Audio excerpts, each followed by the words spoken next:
کتنے ایسے لوگوں کو ہم نے دیکھا ہے جو یہ کہتے رہتے ہیں کہ اللہ اسے معافی نہیں کرے گا، وہ بہت بڑا پاپی انسان ہے، میرے سے بڑا ایمان والا کوئی نہیں ہے، ایسا بھی میرے سامنے میں کسی نے کہا تھا۔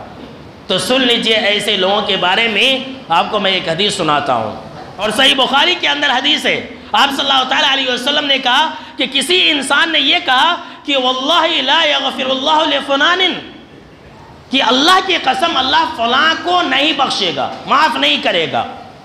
اللہ رب العالمین نے کہا من ذا الذی یتعلی علیہ، کہ کون ہے جو میرے اوپر قسم کھائے؟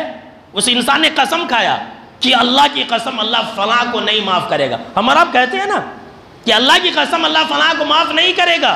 اللہ رب العالمین نے کہا کہ من ذا الذی یتعلی علیہ، کون ہوتا ہے وہ انسان کہ میرے اوپر قسم کھائے کہ میں فلاں کو نہیں معاف کروں گا، میں فلاں کو نہیں بخشوں گا، جا فَإِنِّي قَدْ غَفَرْتُ لِفُلَانٍ، میں نے فلاں کو معاف فرما دیا، میں نے فلاں کو جنت کے اندر ڈال دیا، اور وَحَبَتْتُ عَمَلَكَ، اور تیرے تمام عملوں کو برباد کر دیا۔